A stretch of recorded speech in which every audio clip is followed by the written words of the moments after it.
Hey guys, welcome to the channel. Today, I thought we'd make a recipe off the King Arthur baking site. We're gonna make their gluten-free apple cinnamon scones. It uses the King Arthur measure for measure gluten-free flour. So I thought we'd give this recipe a try and see how it comes out. I'm Jamie with SavorySaver. I share gluten-free recipes, tips, tricks, and resources to make your gluten-free lifestyle easier. So please consider hitting subscribe and let's get started. So to make these gluten-free apple cinnamon scones, the first thing we need to do is take 2 3/4 cups of gluten-free measure for measure flour by King Arthur. It looks like this. I'll link down below if you need to find it. And to this bowl, we're gonna add a couple more dry ingredients. We're gonna add 1/3 cup of granulated white sugar. Next, we wanna add 3/4 teaspoon of salt, and I'm using fine salt.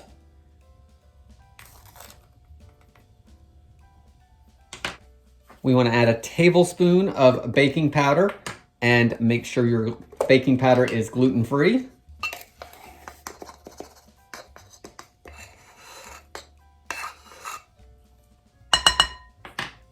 We're going to give that a whisk. Once our flour and sugar and baking powder and salt's all blended together, we can move that to the side for a moment.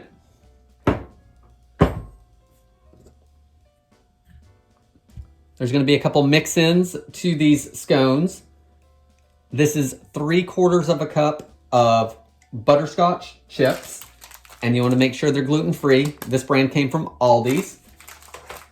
We're also going to add 3/4 cup of chopped apple at about 1/2 inch a piece, and it looks like it's going to take both apples. They say 1 medium apple or half of medium apple, but it's going to take more than that for 3/4 cup. So I've got that measure cup here. You don't have to peel the apples, but since Granny Smiths tend to have a tougher skin, I'm gonna peel them. So I'm gonna peel and chop them, and then we'll get those ready to go.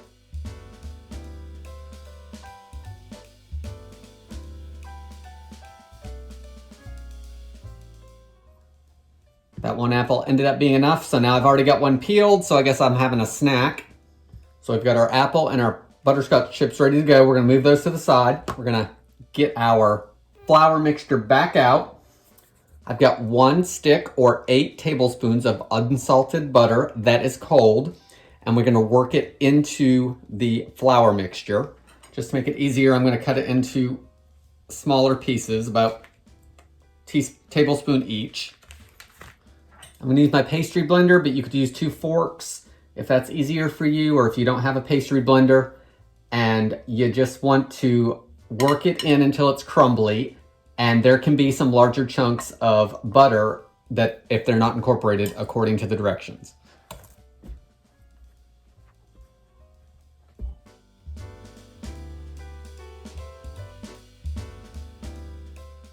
So it looks like it's pretty well mixed in. There are some larger pieces of coated butter. So now I want to add my mix-ins. Stir in the apple, as well as the butterscotch chips. Put this off to the side for just a moment again. Now in another bowl, you want to put 2 eggs. You want to put 1/2 cup and 2 tablespoons of unsweetened applesauce. So it's going to be 1 whole 4-ounce cup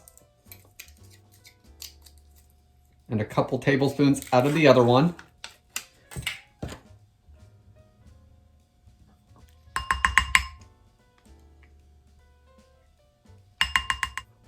We're also going to add 1 teaspoon of vanilla extract. This is actually vanilla bean paste.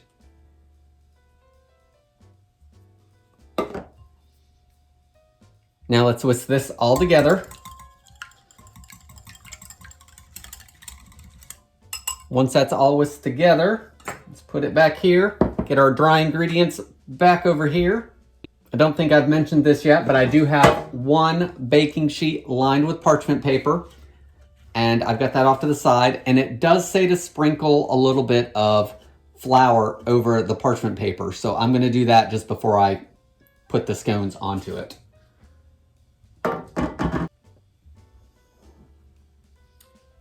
So we're adding our wet to our dry, and it says to mix just until everything is combined and moistened. So once this holds together, we're going to stop mixing it.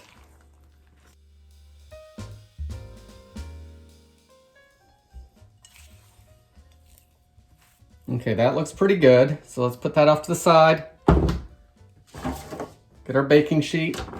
Let's take a little bit of flour and put it over our baking sheet.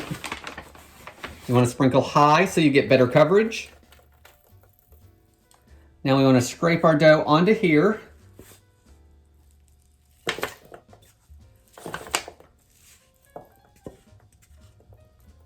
We need to divide this in half, so I'm gonna get it somewhat together.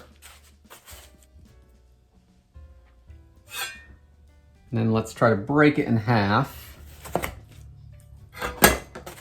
And put half over here, half over here. And it says to gently pat each round into a circle about 5 to 5.5 inches wide and 3/4 of an inch thick. I think I'm going to wet my hands because they're pretty sticky. So let's do that. So I've wet my hands. It's making it a little easier to shape it. Now that these are shaped, we want to give a little bit of topping to them. So I've got that bowl that had the eggs in it. I'm just going to pour a little bit of milk in there.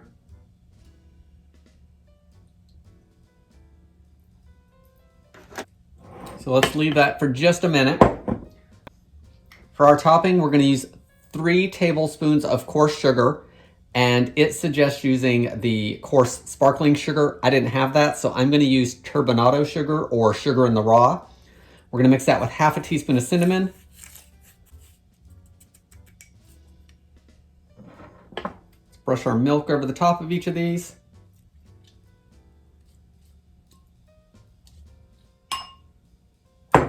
Now we want to sprinkle this over the top.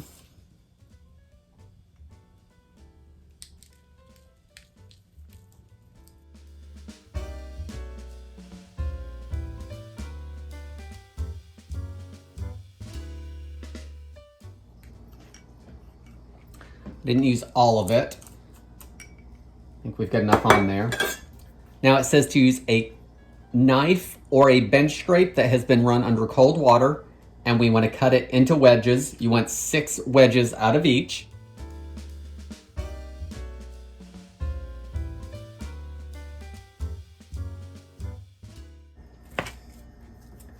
Now we need to separate them.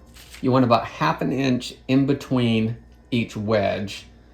So let's see how easily this works. Got this pie server. I'm going to use that to try to help separate it.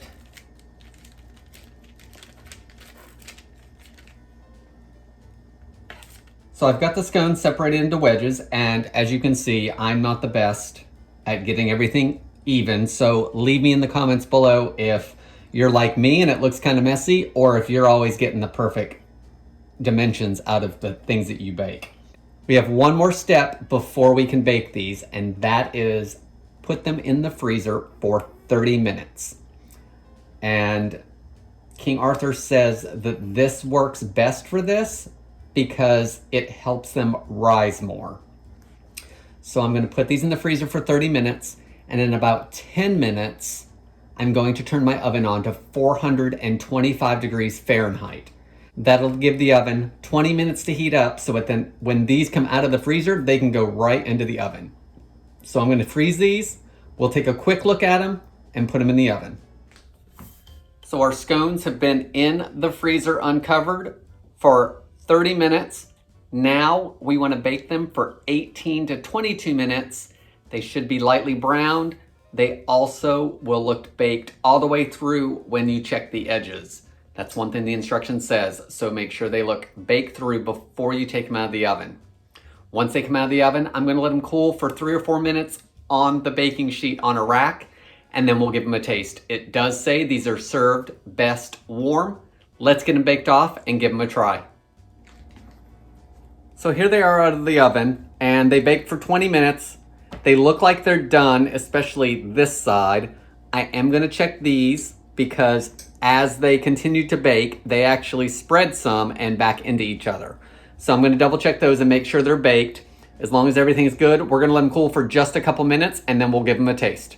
So here's one of our scones. I've let it cool for about 5 minutes or so.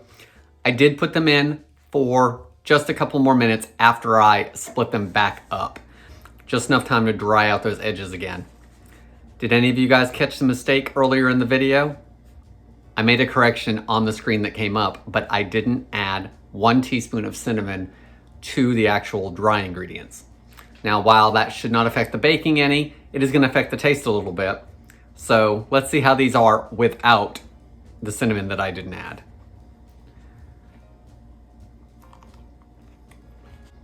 These have got a good taste. A little bit of crunch on the outside because of the sugar and the edges. They're really good warm. Butterscotch pieces in there as well as apple pieces. They are not bad with that cinnamon that I forgot, but the cinnamon will definitely enhance all these flavors. I think these are something you need to try. A couple things that I just want to say about the notes on here. It says you can make them free form, meaning you just take a scoop and scoop them out onto the parchment paper. It does say you want to increase the applesauce amount. Those directions are on this as well. It says they're best served warm, and if they're room temperature, it says you want to heat them on a baking sheet tinted with foil for about 10 minutes at 350 just to warm them back up. And I really think these would freeze well. It says they would freeze for longer storage, and it says to store them at room temperature for several days before you need to worry about them being gone or freezing them. Guys, that's all I have on these gluten-free apple cinnamon scones. I hope you liked the video. If you did, give me a like or leave me any comments below. That's all I've got for today, and I hope to see you on the next video.